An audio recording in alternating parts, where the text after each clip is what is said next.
পৃথিবীতে একটি ভয়ঙ্কর পারমাণবিক যুদ্ধ হয়ে গেছে। সেই যুদ্ধের পর পৃথিবীর চেহারাই বদলে গেছে। একসময় যে পৃথিবী ছিল সবুজ আর নীলে ভরা, সেটা এখন শুধু ধুধু মরুভূমি। বাতাসে বিষাক্ত গ্যাস ছড়িয়ে আছে। মানুষ স্বাভাবিকভাবে নিঃশ্বাসও নিতে পারে না। বেশিরভাগ মানুষ মরে গেছে। যারা বেঁচে আছে তারা খিদে, তৃষ্ণা আর শত্রুর বিরুদ্ধে লড়াই করে কোনো মতো টিকে আছে। এমনই এক যোদ্ধার নাম ম্যাক্স রকাটেনস্কি। স্বাভাবিক সময়ে সে ছিল একজন পুলিশ অফিসার, অপরাধীদের তাড়া করে বেড়াতো।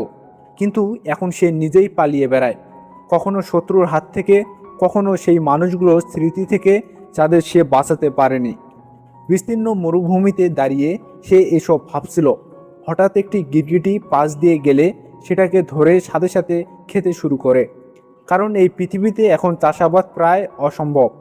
যা পাওয়া যায় তাই খেয়ে বেঁচে থাকতে হয়। বেশিক্ষণ থাকার সুযোগ নেই। একদল শিকারী তাকে তাড়া করছে।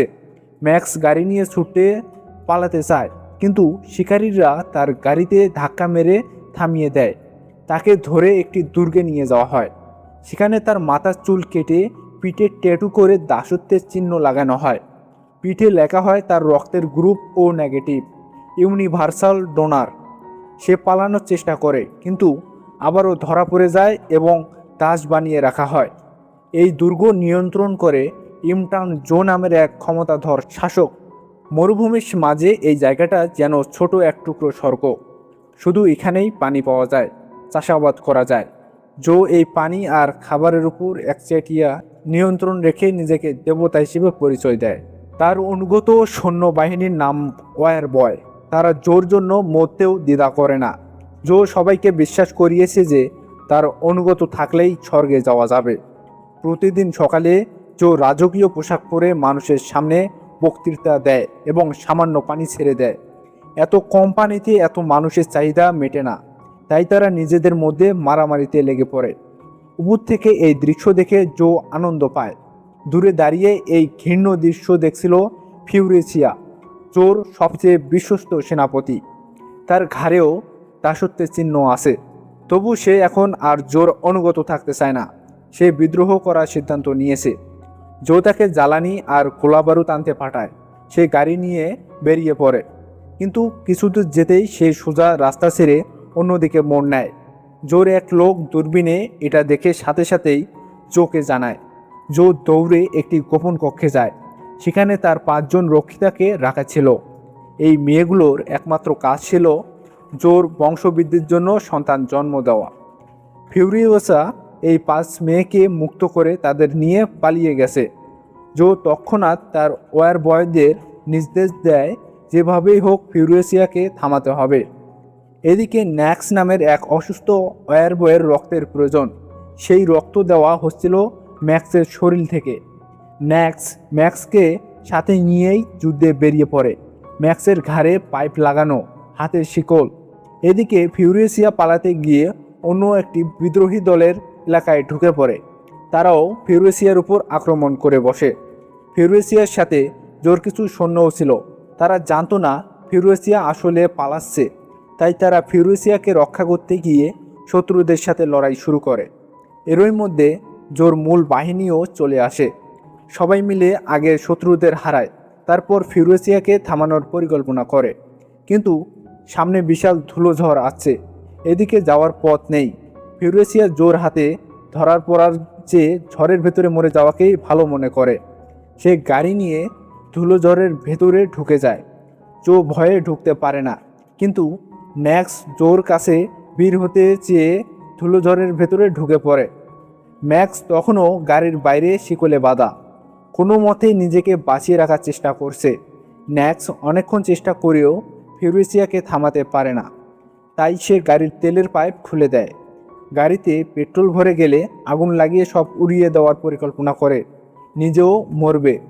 কিন্তু ম্যাক্স কাজ ভেঙে গাড়িতে ঢুকে আগুন লাগানোর আগেই ম্যাক্সকে থামিয়ে দেয়। তখন ফিউরিওসা ধাক্কা মেরে দেয়। দুজনেই গাড়ি থেকে ছিটকে পড়ে। ফিউরিওসিয়া ভাবে তারা মরে গেছে, তাই কাছেই গাড়ি থামিয়ে বিশ্রাম নেয়। কিন্তু ধুলোর মধ্যে থেকে উঠে দাঁড়ায় ম্যাক্স তখনও অজ্ঞান। ম্যাক্স গলার পাইপ খুলে শিকল ভাঙার চেষ্টা করে, কিন্তু শিকল ভাঙে না।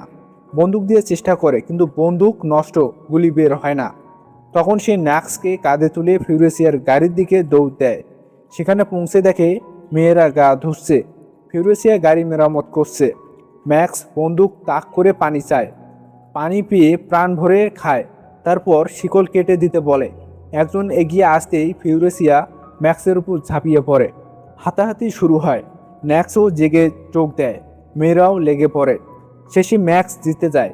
খুশি হয়ে ম্যাক্স নিজেই শিকল কেটে দেয়, কিন্তু ম্যাক্স তখন ম্যাক্সকেই মেরে গাড়ি নিয়ে পালাতে যায়। বেশি দূর যায় না, গাড়ি বন্ধ হয়ে যায়। ফিউরেসিয়া জানায় গাড়ির ফ্রিকোয়েন্সি আলাদাভাবে সেট করা, তাকে ছাড়া চলবে না। বাধ্য হয়ে ম্যাক্স সবাইকে তুলে নেয়, ফিউরেসিয়াকে চালাতে দেয়, নিজে বন্দুক হাতে পাহারা দেয়। কিছুক্ষণ পরে দেখা যায় জো আবার পুরো বাহিনী নিয়ে ধেয়ে আসছে।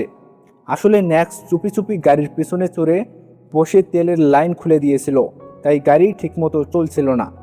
ম্যাক্স বাইরে বেরোতেই ম্যাক্স ভেতরে ঢুকে ফিউরেসিয়াকে আক্রমণ করতে যায়। মেয়েরা তাকে আটকে বোঝায় জো একটা মিথ্যাবাদী, তার কোনো ঐশ্বরিক ক্ষমতা নেই। ম্যাক্স মানতে না চাইলে তাকে ধাক্কা দিয়ে বাইরে ফেলে দেওয়া হয়। পড়ে যাওয়ার সময় একটি মেয়ের কাপড়ের টুকরো তার হাতে আসে, সে থেমে থাকে না। ফিউরেসিয়া একটি পাহাড়ি এলাকায় ঢোকে। সেখানকার ডাকু দলের সাথে আগে চুক্তি ছিল 300 গ্যালন পেট্রোলের বিনিময়ে তারা নিরাপদ পথ দেবে। কিন্তু ডাকু প্রধান দেখে পিছনে 3টি সেনাদল আসছে, চুক্তি ভাঙার অভিযোগ তোলে। ফিউরেসিয়া নিজে দেখতে যায়, জো একেবারে কাছে চলে এসেছে। ধরা পড়ার আগেই সে ম্যাক্সকে সংকেত দেয়, গাড়ি নিয়ে ছুটে পড়ে। ডাকু প্রধান বিশ্বাসঘাতকতা মনে করে গুলি শুরু করে, পাহাড় উড়িয়ে রাস্তা বন্ধ করে দেয়। জোর বাহিনী আটকে পড়ে। ম্যাক্স জোর কাছে পৌঁছে কাপড়ের টুকরো দেখিয়ে প্রমাণ করে সে ওই গাড়িতেই ছিল। জো তাকে নিজের গাড়িতে তুলে নেয় এবং ফিউরেসিয়াকে তাড়া করে। ডাকু দলের সাথে তুমুল লড়াই হয়, একের পর এক বোমা ছোড়া হয়। শেষে সব সেনা মরে পড়ে, কিন্তু পেট্রোলের ট্যাঙ্কে আগুন লেগে বড় বিস্ফোরণ ঘটে। জো গুলি করতে যায়, তখন তার গর্ভবতী রক্ষিতা সামনে এসে পড়ে। নিজের অনাগত সন্তানের কথা ভেবে জো হাত গুটিয়ে নেয়। ম্যাক্স জোকে বলে সেই গাড়িতে ঢোকার পথ চেনে, ভেতরে গিয়ে সবাইকে মেরে মেয়েদের উদ্ধার করবে। জো তাকে বন্দুক দেয় এবং বলে সফল হলে স্বর্গে জায়গা পাবে। শক্তিশালী রিক্টাস ম্যাক্সকে তুলে গাড়ির ছাদে ছুঁড়ে মারে, কিন্তু ছাদে দৌড়ানোর সময় ম্যাক্সের শিকল আটকে যায়, বন্দুকও হাত থেকে পড়ে যায়। রিক্টাস তীর মেরে চেইন দিয়ে গাড়ি থামানোর চেষ্টা করে। গর্ভবতী মেয়েটি বেরিয়ে চেইন কেটে দেয়, কিন্তু পা পিছলে গাড়ির নিচে পড়ে যায়। জো নিজের গাড়ি ঘুরিয়ে মেয়েটিকে বাঁচাতে যায়। দুর্ঘটনা ঘটে, তবু মেয়েটি বাঁচে না। মেয়েটির সাথে তার অনাগত সন্তানও মারা যায়। জো কাঁদতে থাকে, বাকি মেয়েরাও শোকে ভেঙে পড়ে, কিন্তু ফিউরেসিয়া আর ম্যাক্স গাড়ি থামায় না। ইঞ্জিন গরম হয়ে বন্ধ হয়ে যায়। মেয়েদের মধ্যে দ্বিমত ওঠে, কেউ ফিরে যেতে চায়, কেউ স্বাধীনতায় অটল থাকে। ফিউরেসিয়া আর ম্যাক্স ইঞ্জিনে পানি ঢেলে ঠান্ডা করে, সবাইকে নিয়ে আবার যাত্রা শুরু হয়। ম্যাক্স জিজ্ঞেস করে গন্তব্য কোথায়। ফিউরেসিয়া বলে কাছেই একটি সবুজ বন আছে, 1 রাতের পথ। নিরাপদ জায়গায় পৌঁছে সবাইকে গাড়িতে লুকানো অস্ত্র খুঁজে বের করার কাজে লাগানো হয়। এরই মধ্যে একটি মেয়ে দেখে ম্যাক্স গাড়ির নিচ দিয়ে ভেতরে ঢুকে পড়েছে। ম্যাক্স ভীষণ হতাশ আর অসুস্থ, আক্ষেপ করছে সে স্বর্গে যাওয়ার সুযোগ হাতছাড়া করলো। মেয়েটির মনে মায়া হয়, সে আলতো করে ম্যাক্সের মুখে হাত বুলিয়ে দেয়। সেই উষ্ণ স্পর্শে ম্যাক্স শান্ত হয়ে যায়। কয়েক ঘন্টা পরে দেখা যায় জো আবার বাহিনী নিয়ে আসছে। রাস্তায় মাইন পুঁতে রাখা হয়। মাইন বিস্ফোরণে কয়েকটি গাড়ি ধ্বংস হয়, বাকিরা আটকে পড়ে। জো একদল পাঠায় ফিউরেসিয়ার পেছনে, বাকিদের নিয়ে নিজে থামে, কারণ তখন একটি মর্মান্তিক খবর আসে। আগে মারা যাওয়া গর্ভবতী মেয়েটির পেট কেটে বের করা বাচ্চাটিও মৃত। ছেলে সন্তান হলেও বাঁচানো গেল না। জো শোকে মুষড়ে পড়ে। এদিকে ফিউরেসিয়ার গাড়ি চাকা কাদায় আটকে যায়, কোনো মতেই বের করা যাচ্ছে না। তখনই ম্যাক্সই বুদ্ধি দেয়, কাছের সাথে দড়ি বেঁধে টেনে তুলতে। গাড়ি তোলার চেষ্টার সময় জোর একটি দল কাছে চলে আসে। ফিউরেসিয়া স্নাইপার দিয়ে গুলি করে তাদের থামিয়ে দেয়। ততক্ষণে ম্যাক্স আর ন্যাক্স গাড়িটা কাদা থেকে তুলে ফেলতে সক্ষম হয়। গোলাগুলি শুরুর আগেই তারা সেখান থেকে ছুটে বের হয়, কিন্তু আবারও ইঞ্জিন গরম হয়ে গাড়ি বন্ধ। ম্যাক্স পেট্রোলের ডিব্বা নিয়ে নামে। বলে যায় ইঞ্জিন ঠান্ডা হওয়ার আগে সে না ফিরলে যেন তারা তার জন্য অপেক্ষা না করে। সে জোর ওয়্যার বয়দের দিকে এগিয়ে যায়। কিছুক্ষণ পরে বিশাল বিস্ফোরণ। সবাই ভাবে ম্যাক্সও মরে গেছে, কিন্তু ম্যাক্স অস্ত্রের বস্তা আর একটা স্টিয়ারিং হুইল নিয়ে ফিরে আসে। সে একাই ওয়্যার বয়দের শেষ করে দিয়েছে। আবার যাত্রা শুরু হয়। ম্যাক্স জিজ্ঞেস করে সবুজ বনের কথা কিভাবে জানে। ফিউরেসিয়া জানায় ওটা তার জন্মস্থান। ছোটবেলায় সেখান থেকে তাকে কিডন্যাপ করা হয়েছিল। সারা রাত চলে, সকালে তারা পৌঁছায়। উঁচু টাওয়ার দেখে ফিউরেসিয়া বুঝতে পারে স্বজনরা কাছেই আছে। সে চিৎকার করে নিজের পরিচয় দেয়, বলে সে হলভালিনী সম্প্রদায়ের। তার মায়ের নাম মেরি জাবাসা। বালির আড়াল থেকে কয়েকজন বৃদ্ধা মহিলা বাইকার বেরিয়ে আসে, ফিউরেসিয়াকে বুকে জড়িয়ে ধরে। কিন্তু তখনই ভেঙে পড়ে ফিউরিয়েসা। সবুজ বন বলে কিছুই নেই, অনেক আগেই সব ধ্বংস হয়ে গেছে। এখন এখানে শুধু অনুর্বর মরুভূমি। সম্প্রদায়ের মাত্র কয়েকজন বেঁচে আছে। এত রক্ত, এত যুদ্ধ, এত কষ্ট, সবশেষে যে স্বপ্নের জন্য এত কিছু, সেটাই আর নেই। ফিউরিয়েসা পুরোপুরি ভেঙে পড়ে। ফিউরেসিয়া মাটিতে বসে পড়ে। সব আশা শেষ হয়ে গেছে মনে হচ্ছে। বৃদ্ধা মহিলারা তাকে সান্ত্বনা দেওয়ার চেষ্টা করে। তারা জানায় তাদের কাছে বীজ আছে, বিভিন্ন গাছের বীজ, যা দিয়ে একদিন আবার সবুজ পৃথিবী করা সম্ভব। ম্যাক্স একটু দূরে দাঁড়িয়ে চিন্তা করছে। সে মানচিত্র দেখে বুঝতে পারে সামনে যাওয়ার কোনো রাস্তা নেই, শুধু আরও মরুভূমি। ম্যাক্স ফিউরেসিয়ার কাছে যায় এবং একটি পরিকল্পনার কথা বলে। পিছনে ফিরে যাওয়ার প্রস্তাব দেয়, ইমটান জোর দুর্গ দখল করে নেওয়ার। ফিউরিয়েসা প্রথমে বিশ্বাস করতে পারে না, পেছনে তো পুরো বাহিনী। ম্যাক্স বোঝায় এখন রাত, জো ভাবছে তারা সামনে পালিয়ে গেছে, তাই পেছন থেকে আক্রমণ করলে চমকে যাবে। ফিউরিয়েসা রাজি হয়। বৃদ্ধা মহিলারাও সাথে যাওয়ার সিদ্ধান্ত নেয়। সবাই মিলে গাড়িতে ওঠে, রাতের আধারে যাত্রা শুরু করে। ম্যাক্স গাড়ি চালানোর দায়িত্ব নেয়। সে এখন সম্পূর্ণ বদলে গেছে। মেয়েটির উষ্ণতায় সে বুঝতে পেরেছে জো তাকে মিথ্যা দিয়ে ঠকিয়েছে। ভোর হওয়ার আগেই তারা জোর বাহিনীর কাছাকাছি পৌঁছে যায়। প্রচণ্ড গতিতে ছুটতে ছুটতে লড়াই শুরু হয়। একের পর এক ওয়্যার বয় গাড়ি ধ্বংস করা হয়। ম্যাক্স আর ফিউরিয়েসা মিলে জোর গাড়ির কাছাকাছি পৌঁছায়। তুমুল লড়াইয়ে ফিউরিয়েসা মারাত্মকভাবে আহত হয়। ম্যাক্স তাকে ধরে রাখে, সে পড়ে যাচ্ছিল। ফিউরিয়েসা শেষ শক্তি দিয়ে জোর মুখোশ ধরে টান দেয়। জোর মুখোশ খুলে যায়। আসলে সে ভেতরে ভেতরে মারাত্মক অসুস্থ, তার চেহারা বিকৃত। এই মুখোশই তাকে দেবতার মতো দেখাতো। আসলে সে একজন সাধারণ ভয় পাওয়া মানুষ। ফিউরিয়েসা জোর মাথা গাড়ির সাথে পিষে দেয়। ইমটান জো মারা যায়। সেই মুহূর্তেই ফিউরিয়েসা জ্ঞান হারিয়ে ফেলে। ম্যাক্স বুঝতে পারে সে বাঁচবে না, রক্তক্ষরণ বন্ধ করতে হবে। সে নিজের রক্ত দেওয়ার সিদ্ধান্ত নেয়। ও নেগেটিভ ইউনিভার্সাল ডোনার।